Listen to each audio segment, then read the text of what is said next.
Hello, hello, hello, my darlings. Thank you for joining me on A Slice of Life, A Slice of Life. I put this on particularly for two reasons. I like the I like the symbols all over it. It just reminds me of being in Paris, being in France. I just like it, and it's a Versace clone. And I said, you know what?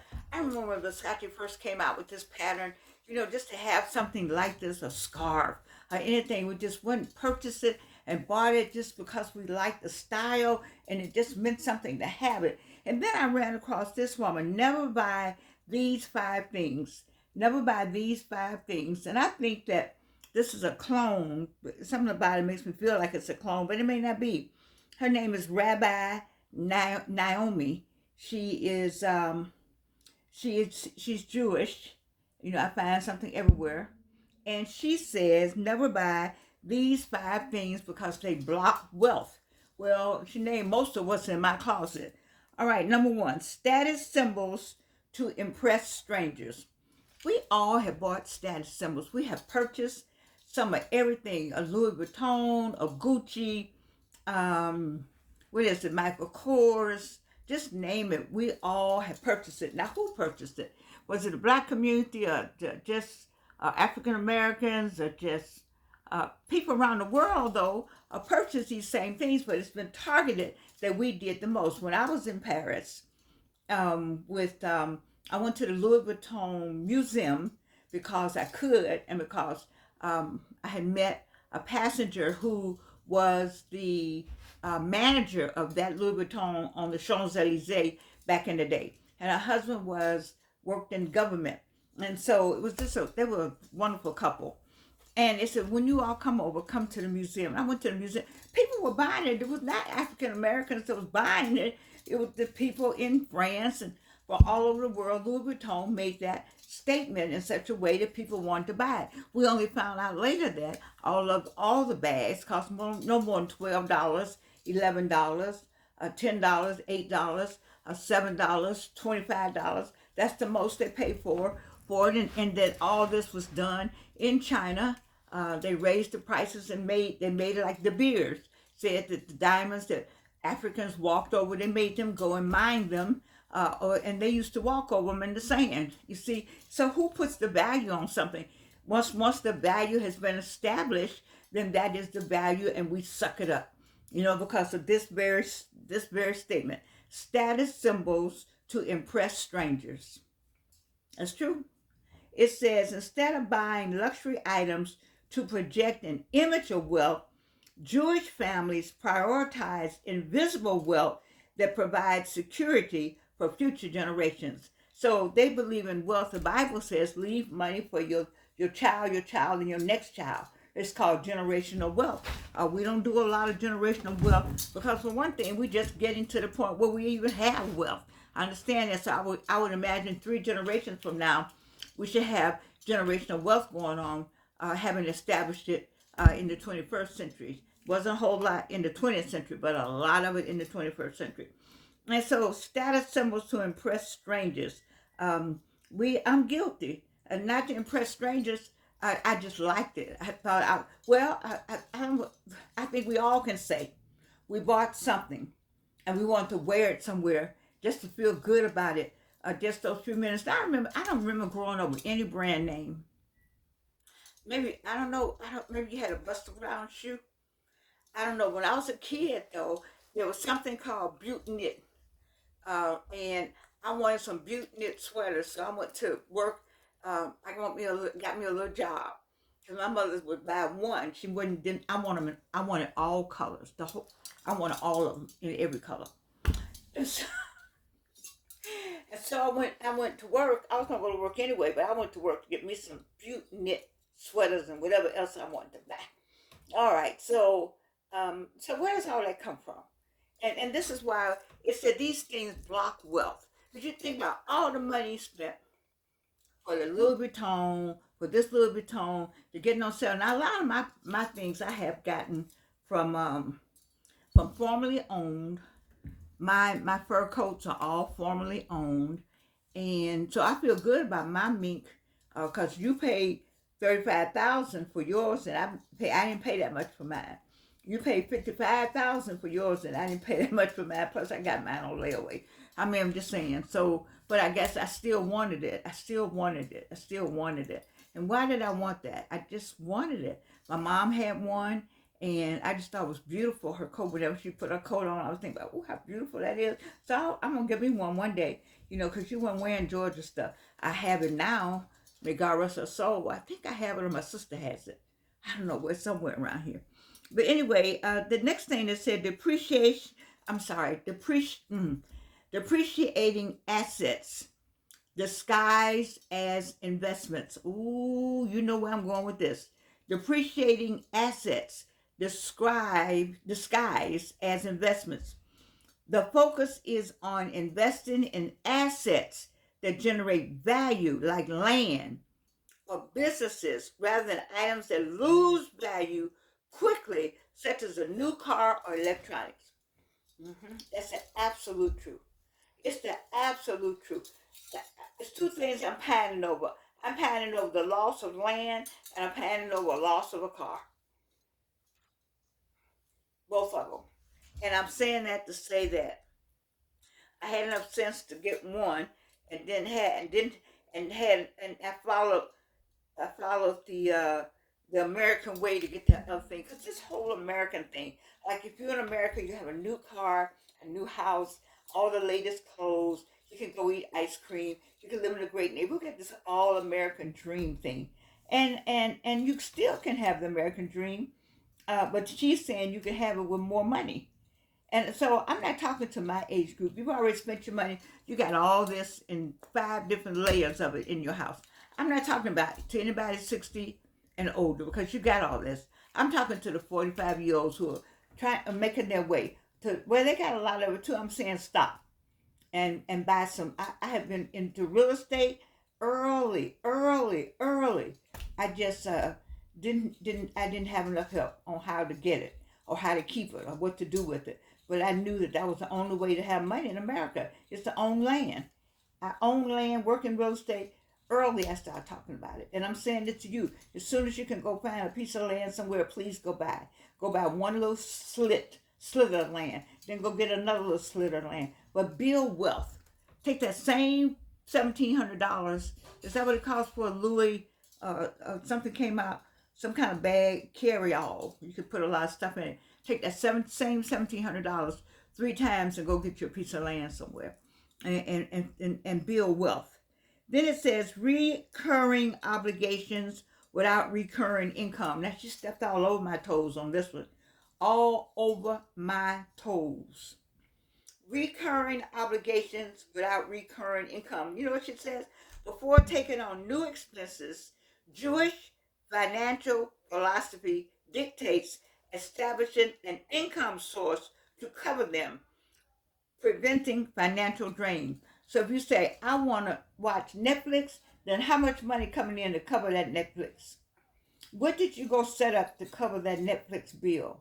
In other words, don't make a bill unless there's some money coming in to cover that bill. Some additional money for just that bill. So every bill is covered by something. I'm going to get money from here. I'm going to get from this shop. I'm going to get from this money. Get it from here. But when I go and speak, I'm going to pay for that. Get the money lined up first and then go buy the thing. Ooh, my toes. Your toes ought to be aching too. Let me go to the next thing. Come on, Rabbi Naomi. What else she said? Financial products they do not fully understand. Financial products they do not fully understand.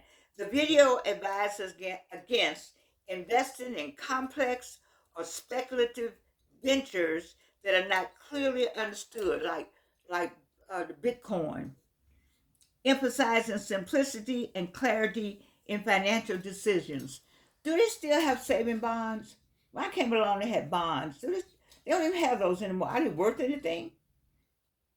I remember you used to get a bond out of your check. You paid so much money, and then you got your bond, and they send you a bond. I bet you people don't even know anything about it anymore. But Bitcoin, listen, they're working their way towards something. Let me tell you something. 2026, I don't know how many times I have to tell you.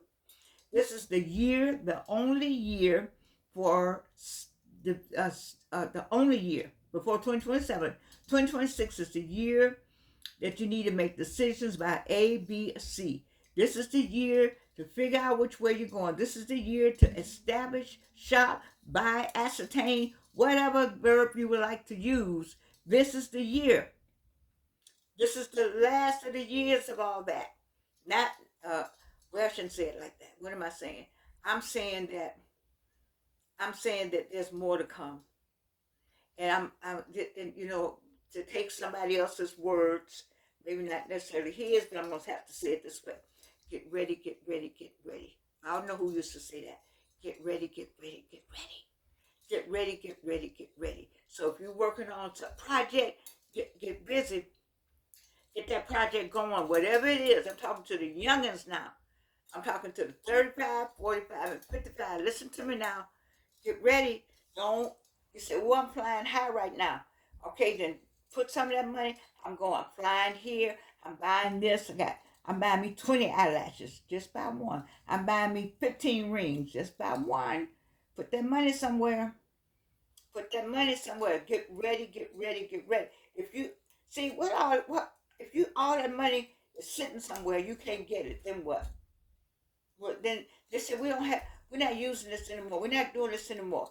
You have backup on your money, backup on what's happening in your home, backup on generators. What you got backed up on? You got a safe somewhere. All right. If they go to Bitcoin, then what? I'm just asking you, youngins, our age group, we just figure out what to do. All right.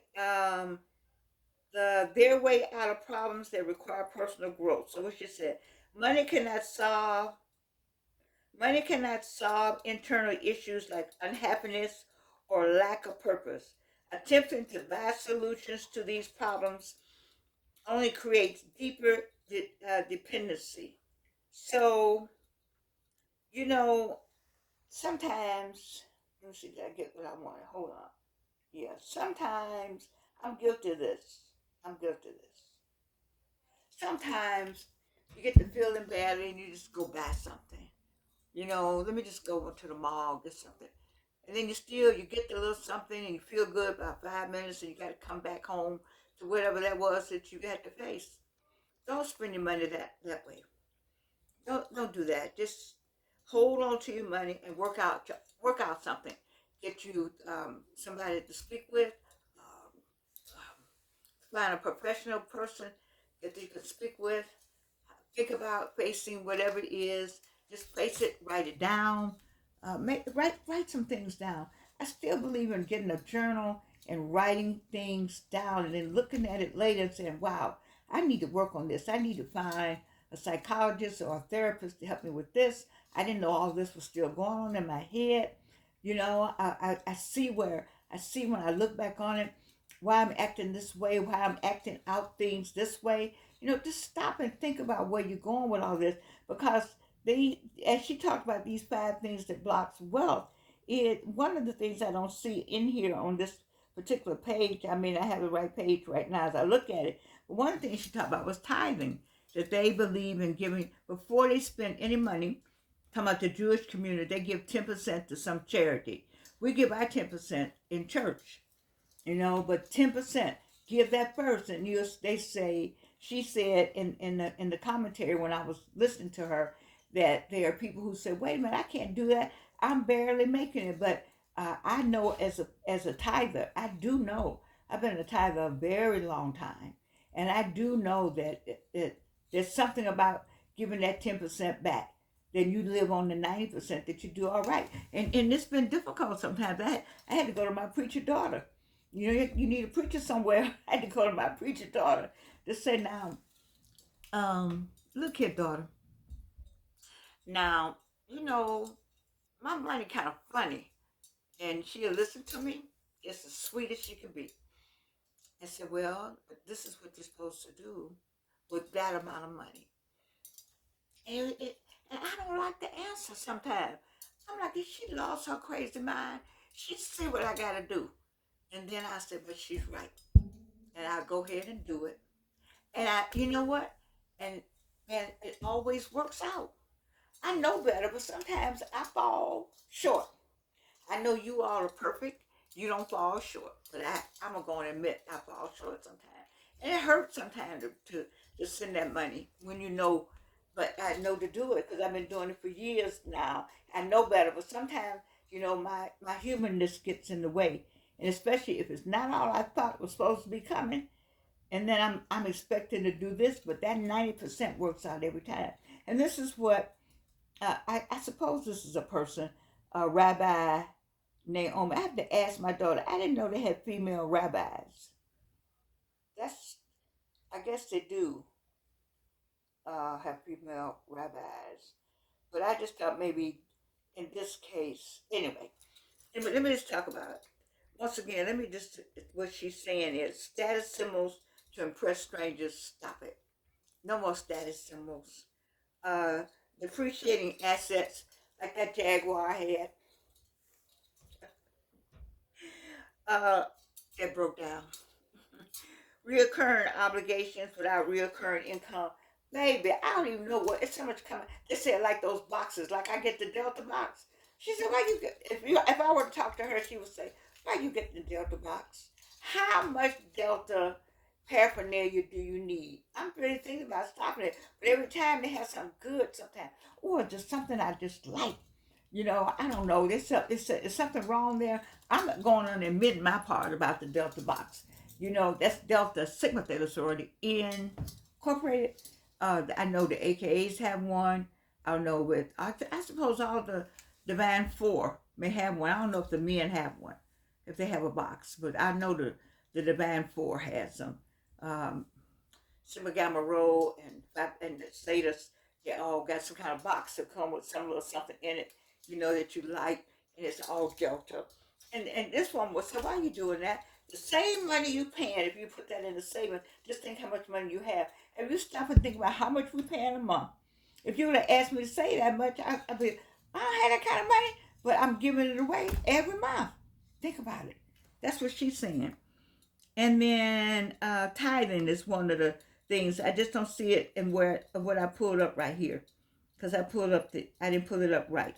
But anyway, I know what she said. If you get a chance, I give credit to the people. It's 5 things Jewish people never buy and why it keeps you poor forever. I don't know if you can see that. Some kind of way, sometimes it shows up. You can't. Can you see that? So I will give credit to where I got this information. Okay. And you can look it up yourself. Because we don't want to block wealth. We want a bigger wealth. And when you're 45 and 55, this is what we need to do. We need to build wealth and continue to build wealth. Because the way things are going right now in America, it's something every day. Something every day. This person is wanting to choose another country's president. Like now they have a president going, president, instead of president with a C, I'm saying. They've chosen someone in Venezuela. Now they want to choose somebody in Iran. And so that they've already said they're the greatest of all time.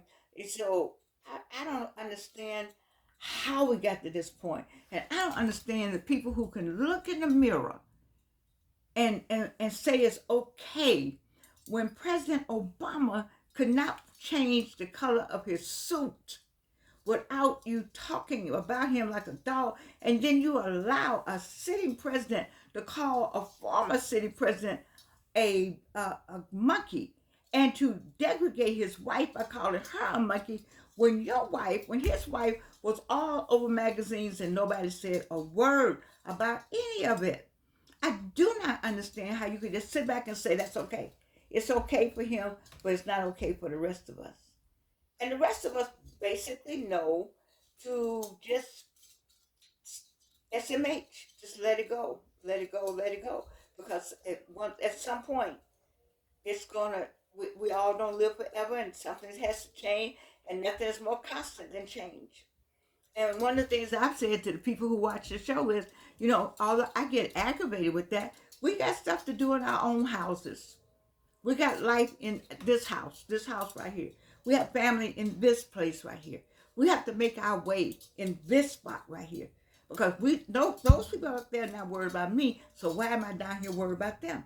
Because you see they're able to get away with everything. But then my caution is this: do you remember the Holocaust and how nobody said anything? And then we look at slavery. Nobody said anything. Jim Crow laws. Nobody said anything. People just sat back. And so we're all guilty of just sitting back. How does that look in history? How do you write that in history? The people were hung and lynched and cross.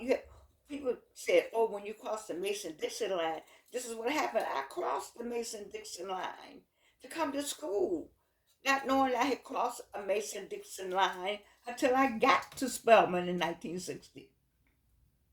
And now I'm guilty by association.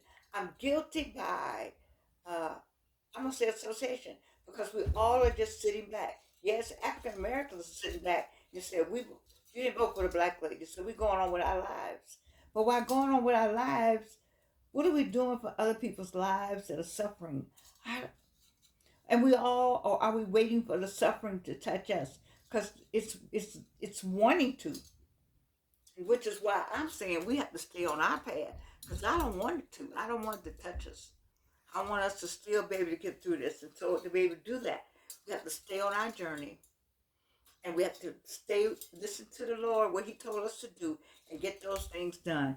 I'm 26 days, 25 days down before the quarter's over. The time is going to change. When time changes, it's Christmas. When time changes, say it with me, it's Christmas. And so if you didn't get it done during this first quarter, I'll give you some grace. For the second quarter, a little grace, but it's over after that. It's all downhill. And make up your mind what you're going to do. Because we're not talking about blocking wealth. We're talking about having wealth and having it soon and very soon. 45 and 55-year-olds, get on it, doggone it. Because this is the year. This is the only time that we're going to be able to do it like this while the transitioning is still going on, while you're figuring it out, while people are lining up. And people not paying it, it's supposed to, they're not paying us no mind. Get on it, doggone it. I love you. I do. Don't you love these glasses? I do. See, there I go. You know about all my glasses. You said, where you get your glasses from? Tay and Mew. I did. $2, $3, $5. You know how much we used to pay for all this? And let me just stop for a minute.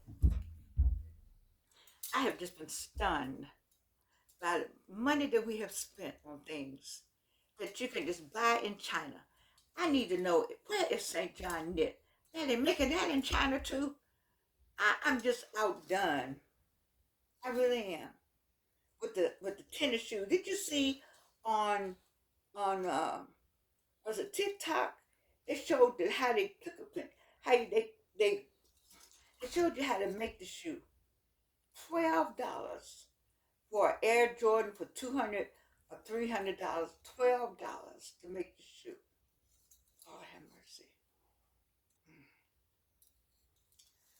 People got killed over some shoes that cost $12. What in the world are we doing, Black America? What are we doing?